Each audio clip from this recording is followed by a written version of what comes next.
Business. Thank you. Come on. Business. Thank you. Okay, so we're live on the podcast. Say hi, Adam. Good morning. Hello. Hi. And let's go ahead and hit the record button.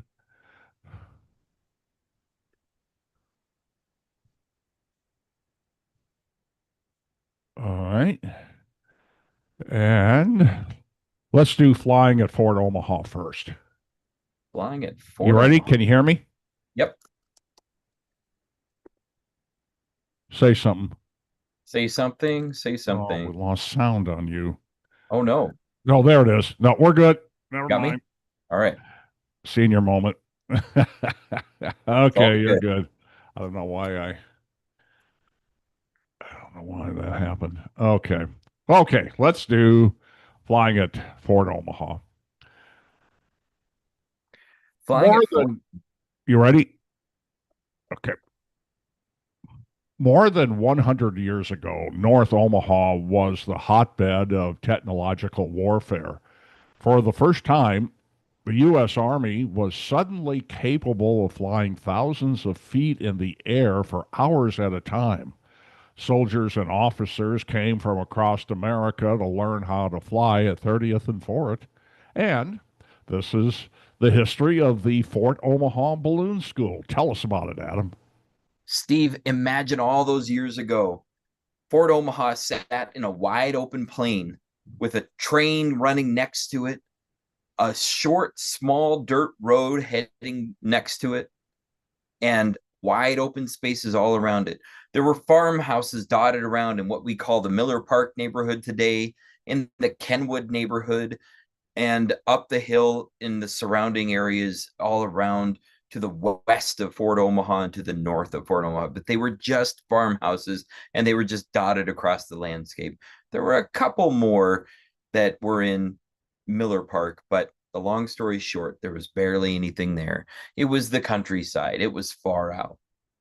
Fort Omaha began in 1869. It was an installation of the U.S. Army to carry on the mission of the Omaha Barracks that was originally downtown near the old Union Pacific facilities that, of course, today house the uh, baseball stadium and other things in that area of downtown. Eventually, when they built new structures in North Omaha, they called it Fort Omaha. There were wooden officers' houses, wooden NCO non-commissioned officer facilities, wooden soldiers' barracks. There were wooden offices. There were other different facilities around. In 1879, they started replacing those facilities with brick buildings. And the ones that you're familiar with on Fort Omaha today, all those historic buildings, they began construction on those in 1879.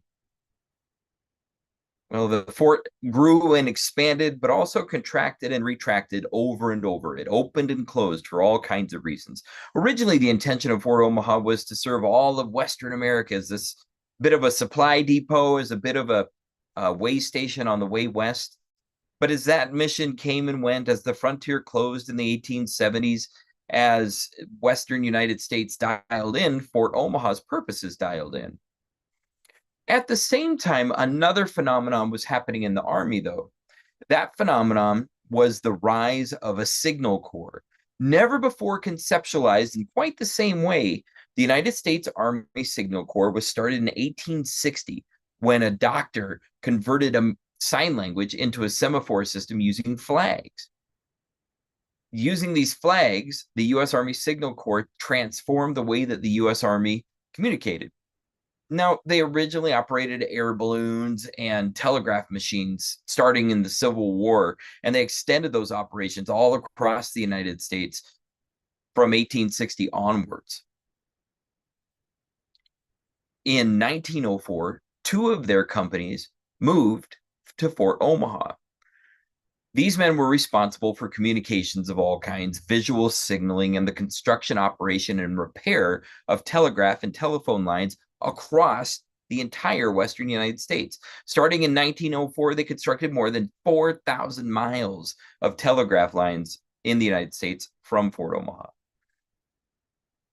Today, we're going to talk about this Fort Omaha Balloon School. And the reason why I bring up the U.S. Army Signal Corps is that the Balloon School actually belonged to the Signal Corps. When the Signal Corps moved in 1904, there might have been early plans to put the balloon school there, but it took until 1908 to get it going. That year, new balloon facilities were constructed at Fort Omaha. They included a huge hydrogen generation plant. And in several years later, in 1909, there was a huge balloon hangar that was built. Now, these were technically dirigibles. Instead of being filled with hot air, they were filled with a mixture of gas, hydrogen, they were all kinds of adventurous. They were kind of dangerous too, but this was an early technology. The reality is that hot air balloons were cutting edge tech in 1904 when they were brought to Fort Omaha for the first time. This balloon school wasn't the only one in the United States, but it was the most important for a little while. In 1911, the United States Army established a status called military aviator, and they began handing out badges to pilots soon after that. However, in 1911, there were not airplanes that were the only source of aviation in the U.S. Army. Instead, these balloons were too. In 1913, the United States Army Signal Corps ingratiated themselves to the North Omaha community. It took a few years from that 1904 start to 1913, but that was the day, March 23rd, 1913, was the day that the Easter Sunday tornado struck.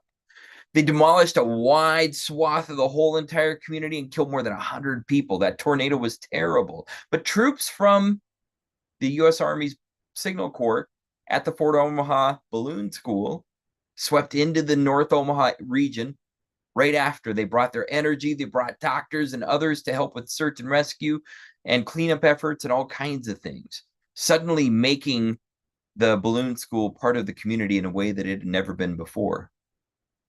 Now, that said, what a great gesture that was.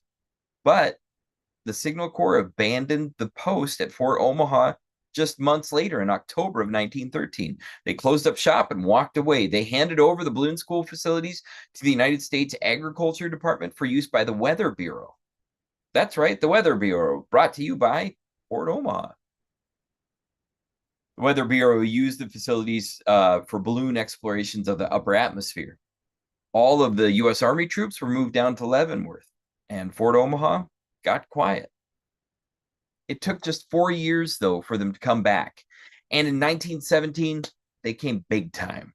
With the impending entry of the United States into World War II, the Signal Corps began teaching officers at Fort Omaha in March 1917.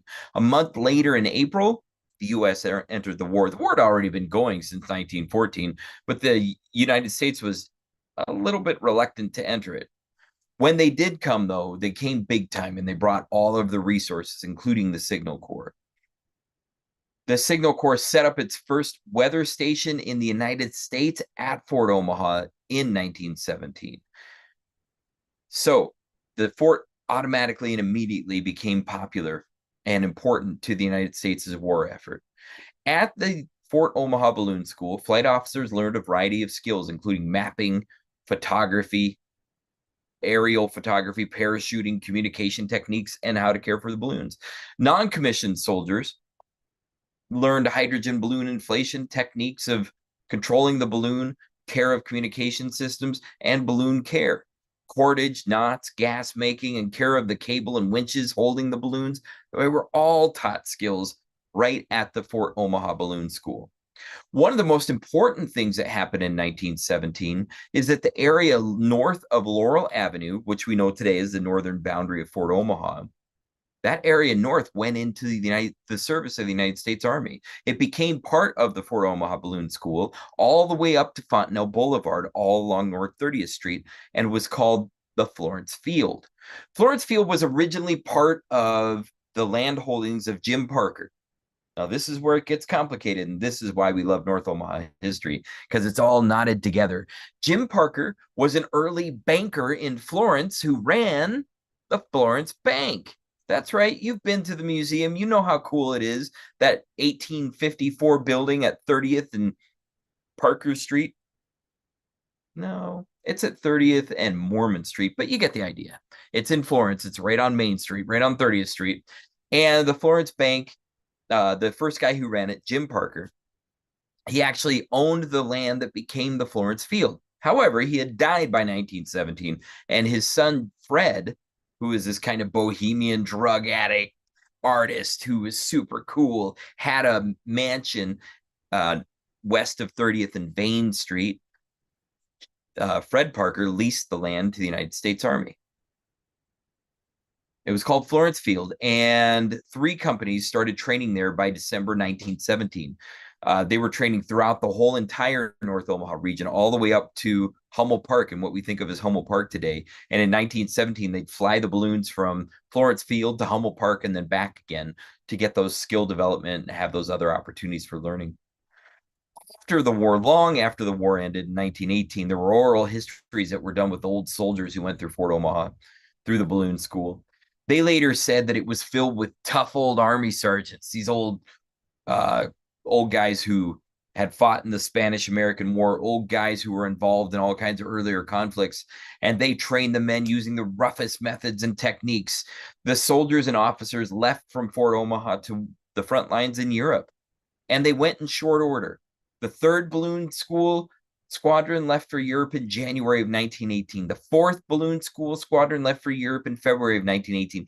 The 5th Balloon School Squadron left for Europe in March of 1918. So this is just happening rapid fire. These squadrons would come in, hundreds of men. They would learn how to operate their balloons. Then they'd ship out to Europe. They'd hop on those trains. They'd go out to the ports. They'd get on the military ships, and off they went. This happened over and over until September 18th, when the U.S. Army decided that they needed to open another Fort Omaha Balloon School training camp, but this time closer up to Fort Calhoun. So you could see they were extending their reach. In November 1918, though, the armistice was signed. World War I was formally finished, and everything wrapped up soon after that. Now, the Fort Omaha Balloon School took a couple more years, and while it stayed open, things changed. In 1919, the area north of the fort, originally called Florence Field, was sold to developers. Later on, one of the developers took the name Florence Field, and he built out a whole neighborhood from Reddick Avenue all the way up to Fontenelle Boulevard, from 30th Street all the way west to Fontenelle Boulevard, and that neighborhood is called Florence Field. It was developed by a man named Charles Martin, who was also responsible for developing the Minnelusa neighborhood. Now, the Minnelusa neighborhood and the Florence Field neighborhood were both originally part of Jim Parker's land holdings. So it's an amazing nest and net of characters and individuals and places and events that are all woven together inside of this history of the Fort Omaha Balloon School, but across all of North Omaha. The other thing that the Fort Omaha Balloon School participated in 1919 with the troops that remained there was the September 29th, 1919 enactment of virtual martial law in Omaha after the lynching of Will Brown. That's right. The U.S. Army shut down the city and patrolled it freely. They brought in machine guns, set them up at 24th and Lake, set them up at 16th and Cumming, set them up at 24th and Cumming, and they tried to keep the white rioters from attacking the black neighborhood that was in the near north side at that point. But they also sent those hot air balloons, those observation balloons, to 24th and Lake. They moved them eventually over to 30th and Bedford, and they had this patrolling going on with the hot air balloons from Fort Omaha Balloon School. By 1921, the entire school and its supplies were removed from Fort Omaha. All of the remnants were eventually taken down, removed, and gone. That old balloon hangar that was located south of today's entrance at 30th and Fort Street, it was all removed by World War II. The hydrogen plant that helped make the gases to help fly those original dirigibles, it was all gone by the 1930s. So lots of changes came, and the Fort Omaha Balloon School eventually faded into obscurity.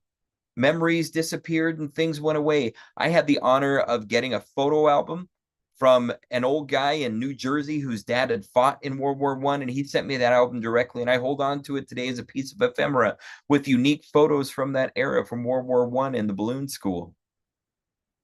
Today, the Metropolitan College has some signage around campus at Fort Omaha to tell you more about the balloon school. And there are some neat articles, including one at the Douglas County Historical Society website that builds off of my own article on northomahahistory.com. I invite you to take a look at those. You can read about the Fort Omaha Balloon School in my North Omaha History Volume 1. And for more information, as always, check out that North Omaha History website at northomahahistory.com. And that's a little history of the Fort Omaha Balloon School, Steve. All righty. Let's stop the recording so I got a separate file. Okay. And all right. And hold on a second. I can't walk and chew gum at the same time, so all right. Okay, so we're going to record to this computer. All right, and the next one is going to be the most public private building in North Omaha. Yep. Telephones, a makeshift morgue, a community center, apartments, and the most important museum in North Omaha were all in the same building. Today, it's the most private public building in the community, and it's in terrible condition. Before anything worse can happen to it, we'll share the story of the Webster Telephone Exchange Building. Sounds interesting, Adam. Well, Steve, in a time of technological innovation, which it's hard to imagine being in the early 20th century, but so much was changing. You had automobiles coming around for the first time. You had people immigrating and coming to America, immigrants building out the country and making it phenomenal. You had so much transformation, African Americans coming up from the South to Omaha to work in the packing houses and other stockyards related industries, as well as in the railroad. So much was happening. But one of the biggest changes was the transformation of the old telegraph system that had been across the Wild West for decades towards telephones. And one of the most cutting edge innovations ever in Omaha's history was actually the invention or the creation of the Nebraska Telephone Company.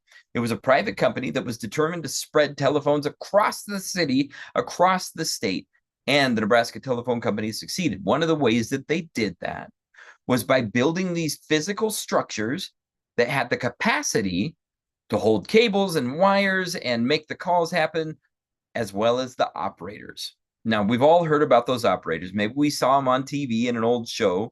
Maybe your old grandmother's grandmother was a telephone operator back in the olden days. But at one point, you would pick up the phone, hold the hearing piece to your ear, and talk into the talk box in front of you. And you would say, "Operator, please connect me to Steve in Omaha." And the operator would say, "Hold, please." And she would take a wire and plug it into the box. And the phone would ring on Steve's end, and he'd pick up that line and say, "Hello, this is Steve."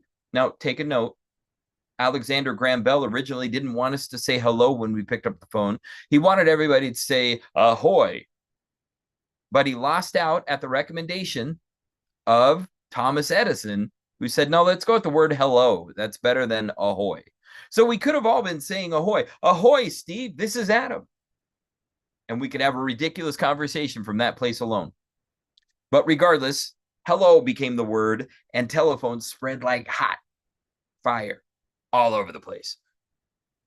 Using these structures, these telephone exchange buildings, the Nebraska Telephone Company got telephones into homes and businesses and other facilities across North Omaha pretty quick.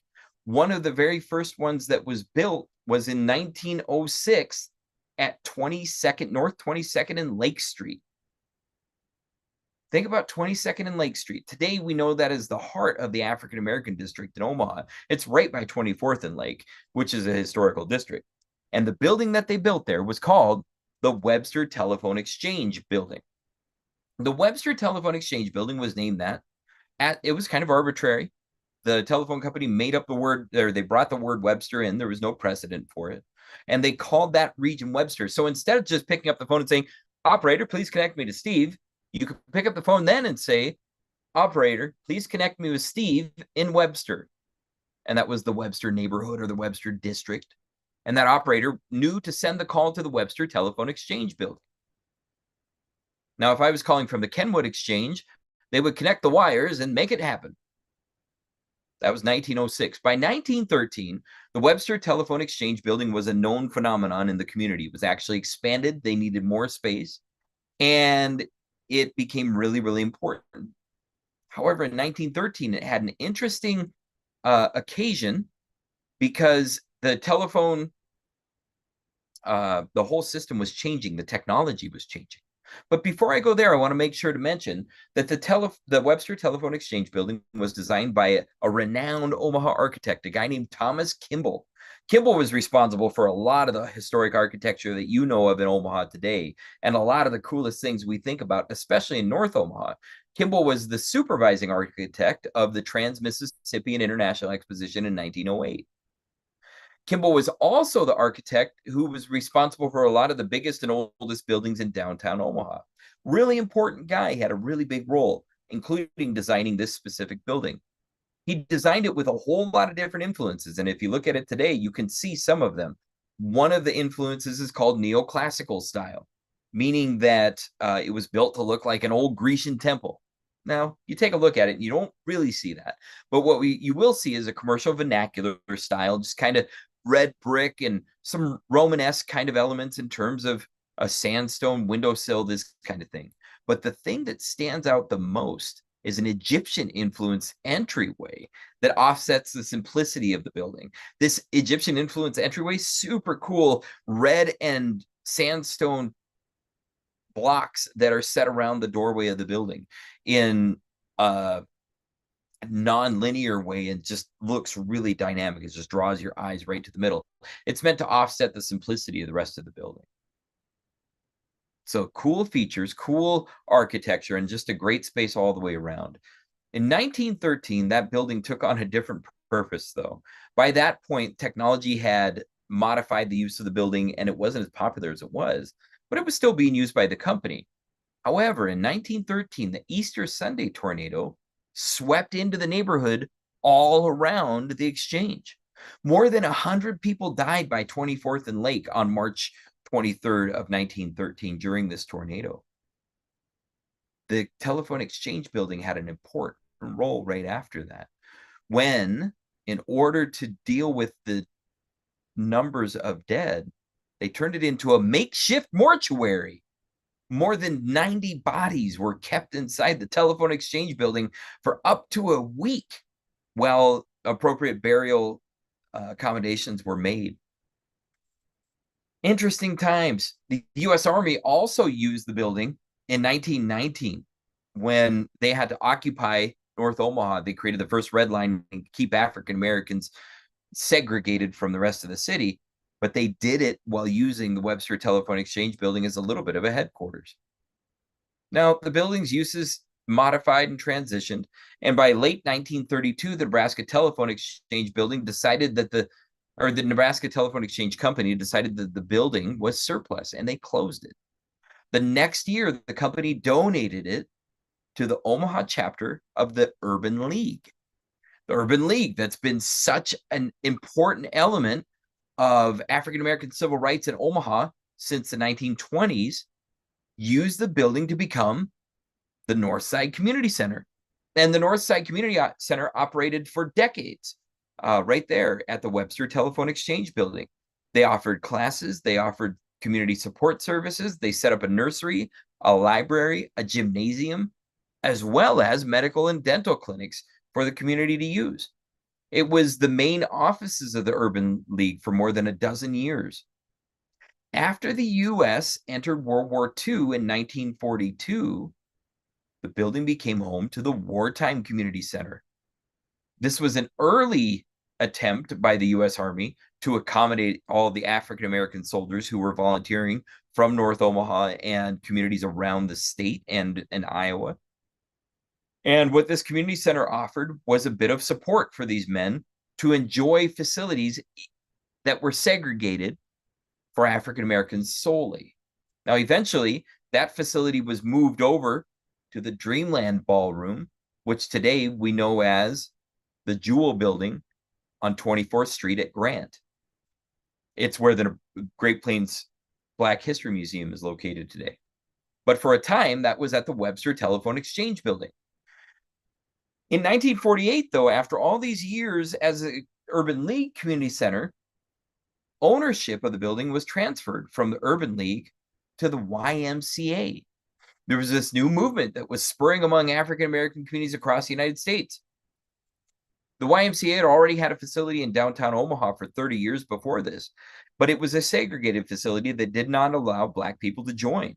So they opened up a segregated YMCA in 1948 in the Webster Telephone Exchange Building, and it became known as the Mid-City Community Center, operated by the YMCA. Now, it stayed there only until 1951 when the new North Side YMCA building opened up further south, down by the Logan Fontenelle projects. Today, that same building is being used by the Jesuit school. But for a time, the YMCA was located right there at the Webster Telephone Exchange Building. In 1951, they moved out, and for a while, the Webster Telephone Exchange Building was used as an apartment building with more than 16 apartments. By the mid-1960s, though, the building was largely abandoned. And for nearly a decade, it stood empty and began falling apart. This is a familiar tone for this building. To be used again, to be reused, and then to be forgotten about. All throughout the rioting in North Omaha, the Webster Telephone Exchange Building stood intact, though. And in 1976, the vision of one of North Omaha's most important history leaders came to fruition. Bertha Calloway and her husband bought the building, renovated it to stabilize it, and they opened the Great Plains Black History Museum there in 1976. Through Calloway's efforts, it was listed on the National Register of Historic Places in 1977, and it was designated an official Omaha landmark in 1980. Now, the history of the Great Plains Black History Museum, that's a whole nother phenomenal episode that we'll get into another time. But in the meantime, know that the museum moved out of the building in 2001.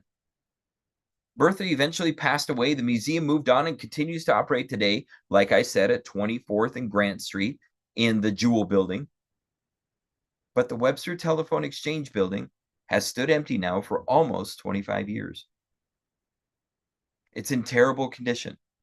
Some company bought it in 2014 and was reportedly going to renovate it, but never moved on it. And today the building sits empty still. Reportedly, a major company has bought it, Northside Communications, and is going to restore it to its greatness for the community's purpose, but we haven't seen it yet. In 2016, the building was listed as part of the 24th and Lake National Register of Historic Places Historic District, but that hasn't stopped the decay. And apparently, the roof is falling in now. There's cracks in the exterior brickwork, and the building is listed as poor at best by the Douglas County Assessor's Office. It's clearly one of the most endangered historic structures in North Omaha today. And there's no signs that anybody's trying to save it. If you know better, if you know different, if you know more, please let me know. But in the meantime, if you want to find out more about the Webster Telephone Exchange Building, check out NorthOmahaHistory.com or read my chapter on it in North Omaha History Volume 2, available on Amazon.com. And Steve, that's been a little bit of the history of the Webster Telephone Exchange Building. Alrighty. Yeah, if you want to save a building, first thing you do is the roof, and boy, that's scary. That is. Oh man, it's in rough shape too. And there's always rumors, there's always another conversation about something or another. this place is going to come back. These people are going to save it, but nothing's happened for 25 years. And at Yeah. this point, the building's it's bad rot. So we'll find out. Yeah, supposedly that's what happened to the Fontenelle Hotel. It Exactly. was sat empty for too long. Yep. Okay. Let's see. Now this one's going to be interesting. All right.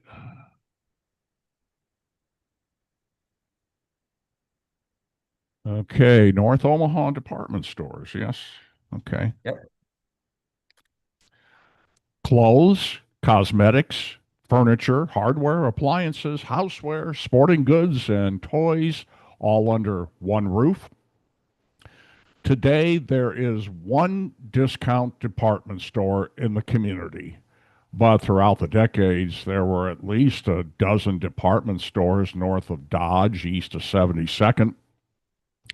We're going to explore the history of department stores on North 24th Street, Military Avenue in Benson, and other places. This is a history of North Omaha's department stores, and here's Adam to tell you more. Steve, imagine the olden days when everybody rode around on clip-cloppy horses or took their dray or wagon down the street or rode on the streetcars that churned across 24th Street, up and down 24th Street. Imagine hopping off of that streetcar or tying up your horse and sauntering into a building that sold dry goods from the 1850s all the way into the 1880s. That was the basic staple of shopping in North Omaha. There was a large department store in downtown Omaha, and then there were 2, and then there were 5, and then there were 12 just in downtown Omaha.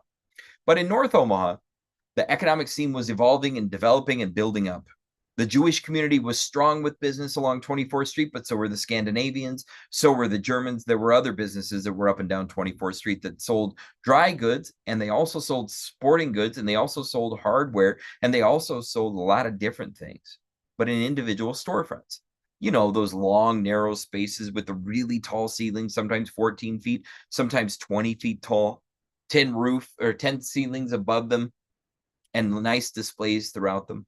Not racks like we're used to today, but the displays were hung on the walls behind counters, and the workers would pull things down to share them with you. Clothing was always tailored to the wearer.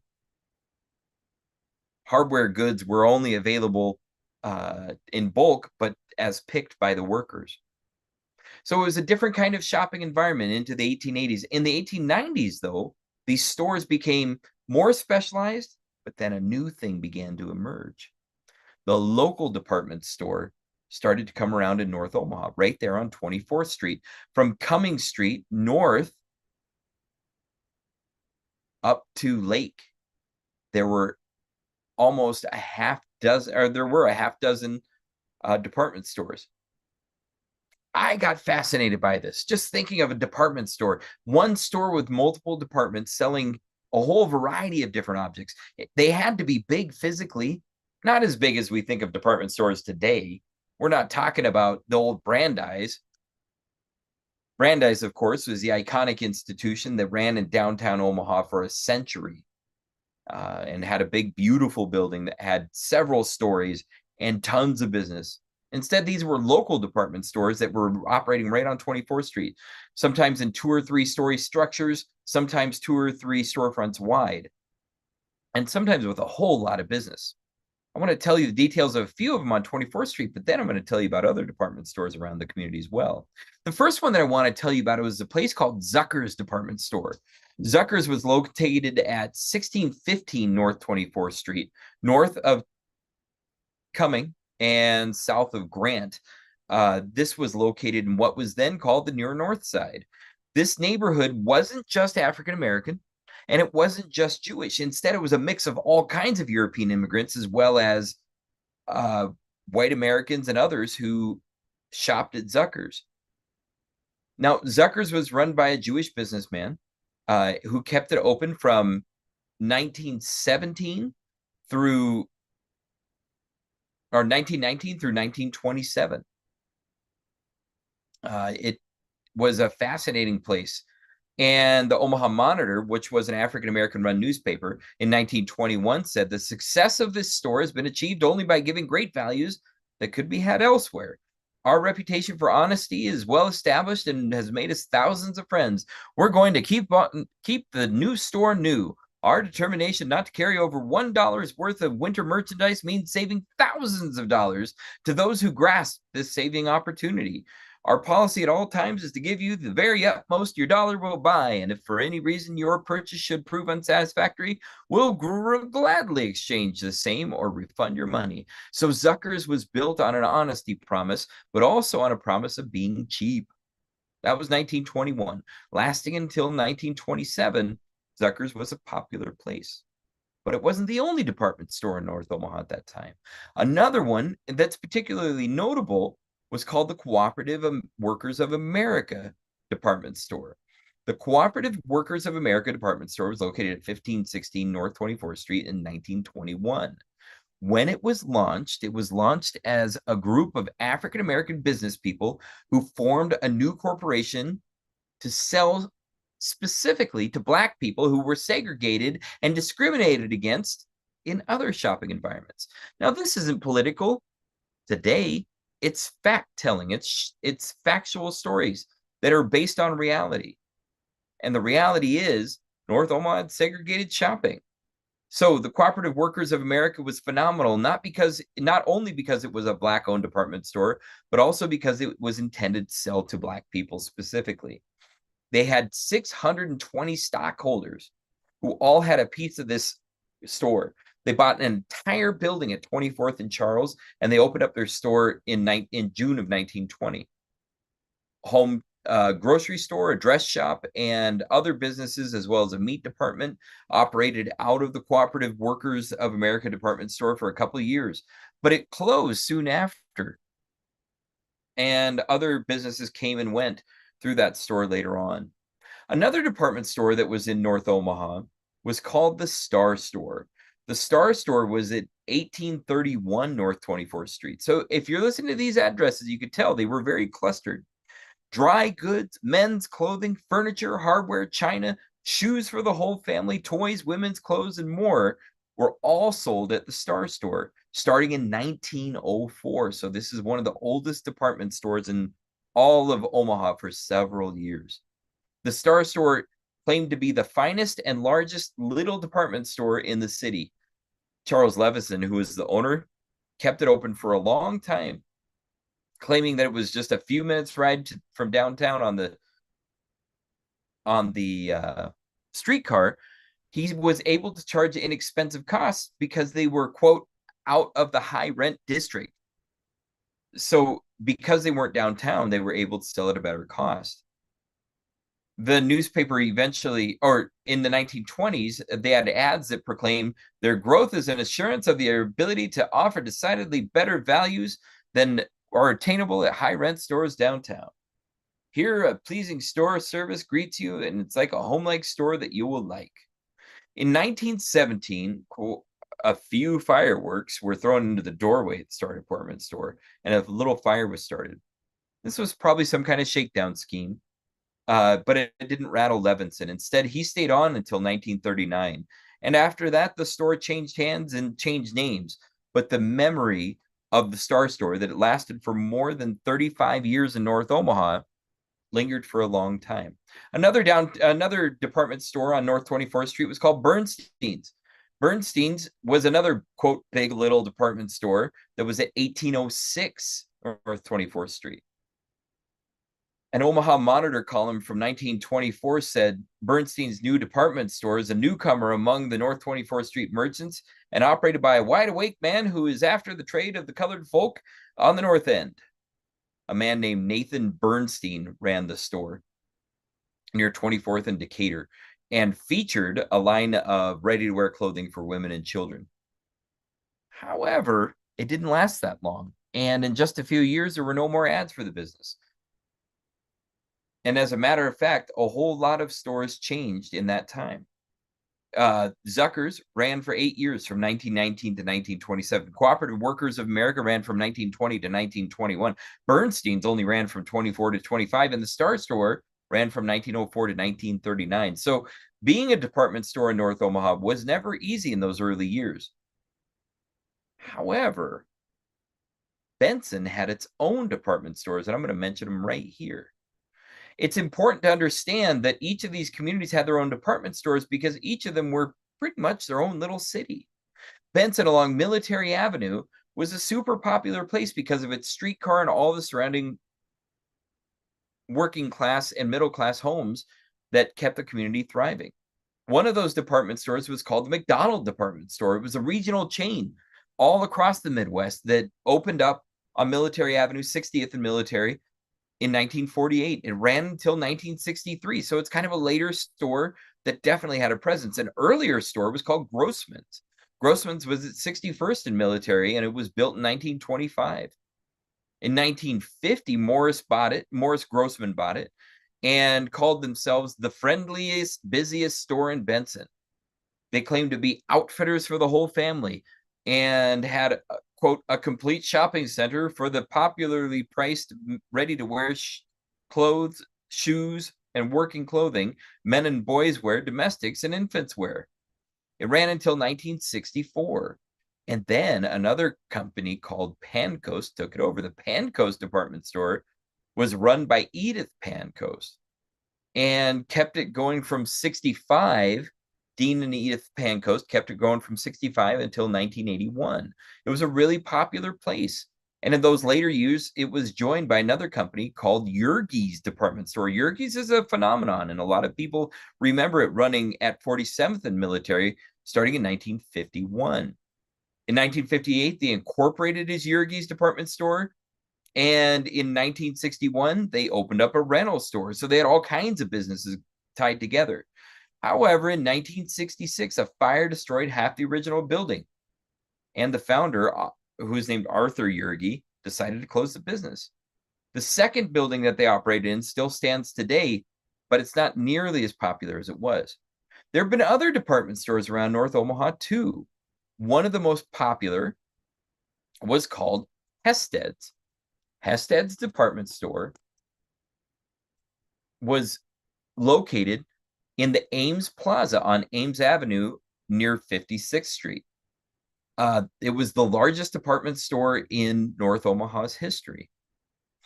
Now, remember, we're talking about north of Dodge and east of 72nd. Hested's had a large entrance and ran from 1961 to 1982.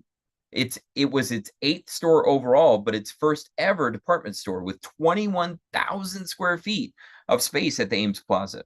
They had an old location that was down at 30th and Ames, but that was just a 5 and dime compared to this thing. A brand new facility with beautiful marketing and all kinds of modern innovations. Hested's was popular for all kinds of reasons, including the great ways that they treated their employees with health insurance and a pension plan, and profit sharing, and the wonderful selection that people loved. So it was a really popular facility that ran $17 million in annual sales when it opened up. There was a lot of store consolidation, though, in the 1960s and 70s. And as you heard happened in Benson, there were major losses at Hested's in the late 70s. Closing permanently in 1982, today the building still stands, but the store is a long gone memory.